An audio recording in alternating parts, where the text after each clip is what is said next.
Welcome back to the Keiser Report. Time now to go to New York and speak with Dr. Michael Hudson. Dr. Hudson, welcome back to the Keiser Report. Thank you very much. All right, Dr. Michael Hudson, let's get into Greece. Your thoughts on Greece. What's happening? Well, it's as if finance has become the new mode of warfare there. The Financial Times reported that when Parliament passed the agreement to surrender to Europe, it was done to the smell of tear gas and the sign of sirens. And the Wall Street Journal had a very interesting article saying, well, now it's time for them to sell off the Parthenon, sell off the Greek islands. This is what in the past you needed an army to achieve. What today is being done financially. So finance and bankers are the new army. And instead of an army coming in to seize the land, which involves people dying, you simply have the IMF representatives and you buy out the Socialist Party and tell them, look, just surrender. Give us your land. Give us your property. This is phase 2 of the financialization program, and I can't believe that this is going to actually succeed if a country is going to impose itself in poverty, reduce its wages by 30%, and forfeit the entire public sector to foreign creditors. People should have a vote, otherwise it's not legal.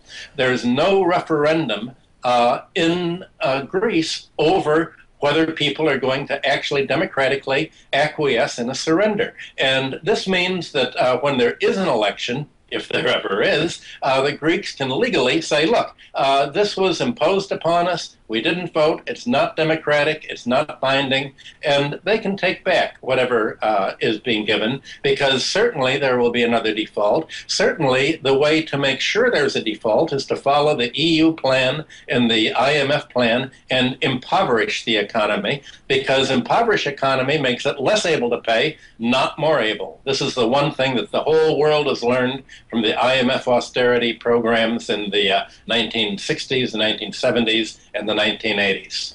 Okay, so when you hear people debating this, they bring up Iceland. They also bring up Argentina. They say you can't make the comparison with Iceland or Argentina. In Iceland's case, they say, well, you know, it was the krona, it wasn't part of the euro. Greece is bound by the euro. So how do you come back and talk about those concerns or those folks who say you can't really compare the two?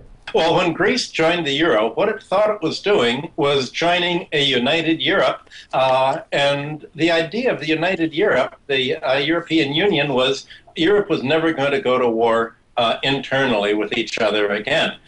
Somehow, the idea of European unity became hijacked to surrender to a financial oligarchy and turn over all the property to bankers at the wealthiest 1% of the pyramid and roll back the last 1,000 years to neo-feudalism. Greece didn't realize it was signing on to neo-feudalism, and that's what the European Central Bank is all about. It's not a central bank. It doesn't do what a central bank does. It doesn't finance government budget deficits, which is what the Bank of England, the New York Federal Reserve, or U.S. Federal Reserve, and other banks do. It simply stands by and forces government deficits to result in more and more debt to commercial banks, so that instead of government deficits expanding the economy with new investment and employment and full market demand, a government deficit shrinks the economy by leading to foreclosure and forfeiture of the public domain, forfeiture of houses, and mass impoverishment. That is not what Greece thought it was signing on to. So what it should do is saying, this is not the Europe we thought we were getting. We're withdrawing. We suggest that Spain, Portugal, and Ireland withdraw, just as Ireland voted against the Lisbon Constitution. And they should say, this is nonsense. This is war, and we're pulling out, and we're putting our economy up for grabs for those countries, probably in the BRIC bloc, that will accept us into their currency area, because we're not going to stand for this. Okay, so you mentioned Germany there. Germany is portraying themselves as the victim, that Greece are feckless characters that don't pay their bills, they're underwriting their retirements, and everyone should feel sorry for Germany. And yet, of course, Germany has benefited wildly because during all of this, it has kept the euro relatively cheap, and Germany is a huge export powerhouse. So talk a little bit about this. Is Germany the victim, or is Germany really the predator? Well, both, because the question you're really asking is, what is Germany? Is Germany the banks, or is Germany the industry and the population? German banks have recklessly lent out money, as have French banks, to Greece, and are holding Greek bonds at who knows what value. We don't know how the German banks are valuing the Greek bonds on their balance sheet. Right now, a German or French or other European bank can buy a Greek government bond, say 50%, pledge this to the European Central Bank and get full euros at full value on the dollar, and get free money by speculating. We don't know whether the German banks or the French banks are carrying this Greek debt at market value or at nominal face value. So Germany itself is being sacrificed to the banks, and I don't think you can say that the interest of the banks, of the 1%, is the interest of Germany, unless you're redefining Germany and redefining Europe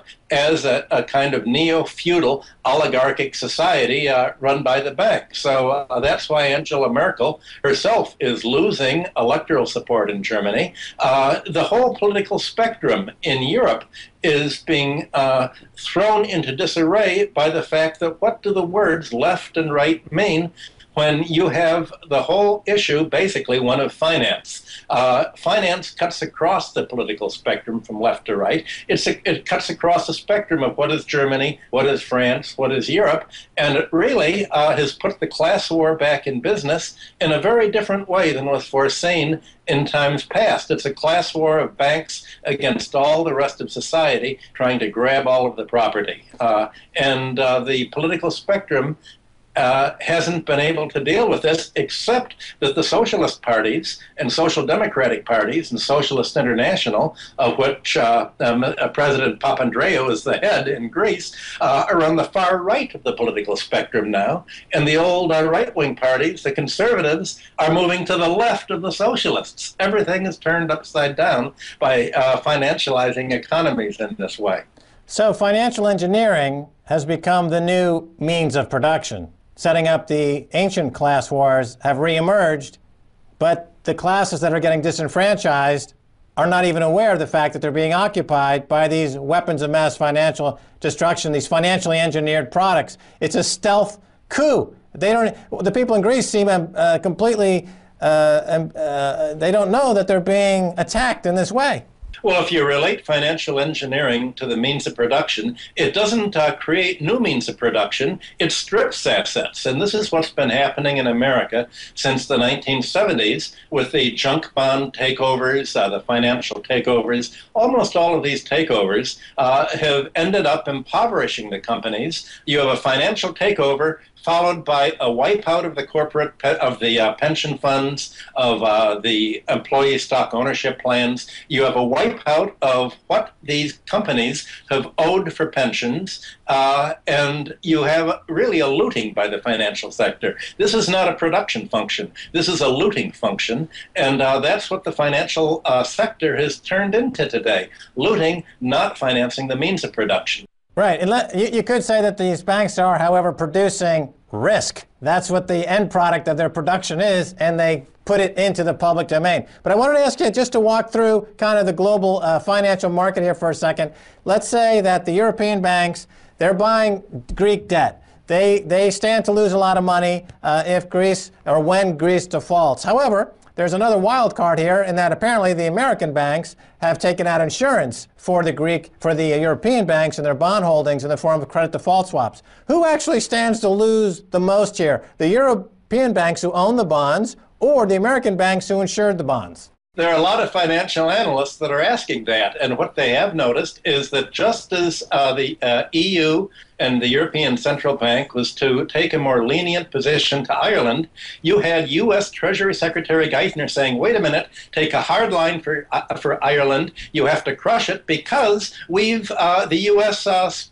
banks, financial casinos, have insured Irish debt. Same thing with Greece. It's the U.S. Treasury that comes in and says, wait a minute, our financial system has turned into AIG. We've insured the Greek debt, and we can't afford to take a loss, so your Europeans have to take a loss. You have to impoverish your labor so that our Wall Street casino capitalist firms like Goldman Sachs can make a killing, and they can't pay their people $100 million a year in salary if you don't impoverish your labor. We're making money off you, and that's the financial system. That's what we call stability. So you may think it's our risk, but it's not our risk if we're telling you what to do. It's what you refer to risk isn't a risk if you let the U.S. Treasury act as the battering ram for the Wall Street firms that insure the risk and say, you think there's risk? We're going to make sure that all the risk is on the debtor, and if the debtor can't pay, the creditors don't lose, the insurance companies don't lose, because we're going to take it out of Greek hide. Give us the Parthenon.